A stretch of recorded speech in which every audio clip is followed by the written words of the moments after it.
is Rebecca at Valencia Clinic, and this video is intended for just a nice little demonstration of foam rolling. I've seen many videos that I'm like, oh no, that's not the way to do it. And so I just want to show a little tutorial on how to really effectively roll your muscles out, and it's really not rolling. So let me just show you. So we're gonna first start, these are the muscles that we're gonna kind of cover. We're going to cover the quads, adductors, the inner thigh muscles, the calves, and then the shins, and that's it. There's really not a good reason to roll out your IT bands because they don't stretch, and it really is just painful, and it just doesn't do a whole lot for you. So these are the areas that I really focus on if I'm going to do foam rolling for myself and also to instruct others. So the first thing is foam roll. You know, this one is gargantuous. I really prefer the one that is about 6 foot long. I don't really love the long one, but it's fine. You can play with it. And so what I'm going to start with is right at the crease of the groin. Okay, so that's the beginning of the insertion of the muscle, the quad muscles. But it's also hip flexor comes around and it dives up underneath here. And so those connection areas are big they're tight because we sit all day for a living, right?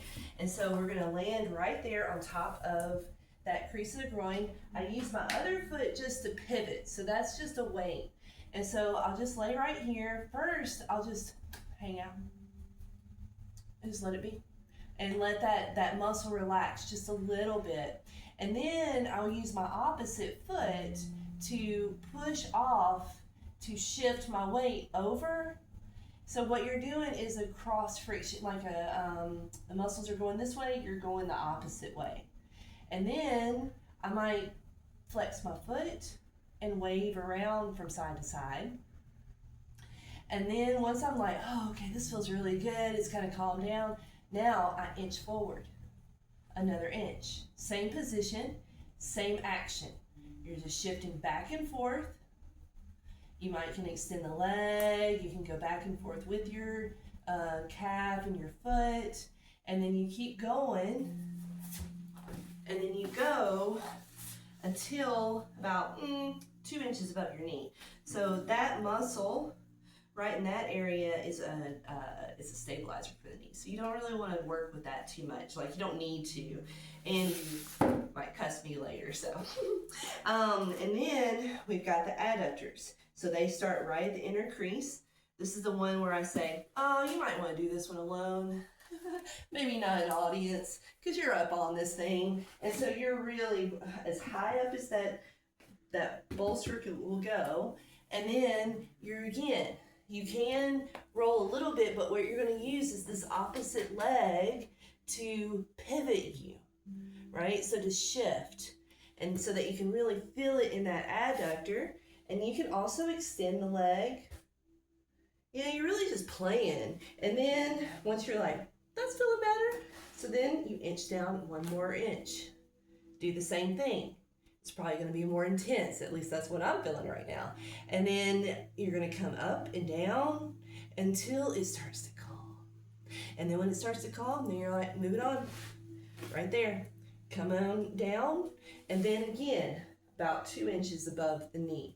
No need to go any further. Hamstrings, I forgot to say that. You can do the hamstrings, and then we'll just go right into the calves from here. So you come up to the crease, and then really, literally, you can roll. Use your body weight. If that's too much, you can just start with one leg, and then if it's not enough, add more weight. But you're really thinking cross friction, the muscles go this way, you're doing this.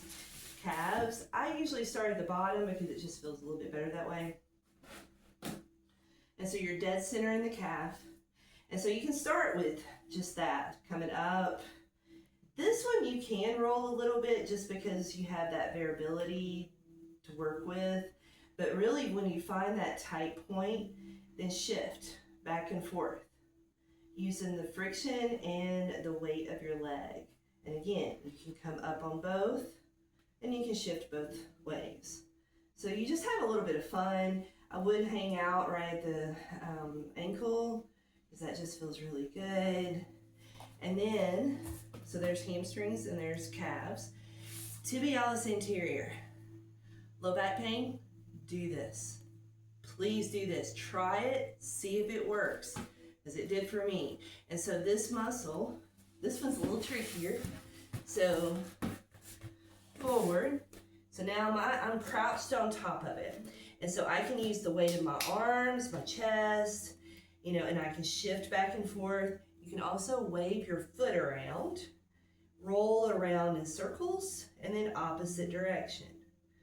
And then once you're like, oh, that feels pretty good, come on forward, just slightly, because there's not a lot of space. That muscle's only like that long, well, depending on how long your leg is, but there's not a lot of space. So you're just gonna shift back and forth, and then roll forward, and you only need to go about there. This is where it turns into tendons. So you're wasting your time if you're going past that point. But this is the chunkiest part, and if you have low back pain, try this, see what it feels like. If that starts to ease up the low back, perfect. Then you can move into the adductors and the quads. Those are the big things for foam rolling from what I can tell. This is what I use on my own body and suggest to all my patients. So let me know what you think about this video. If you need any more advice or thought on it, I'm happy to answer any questions you may have. Thank you.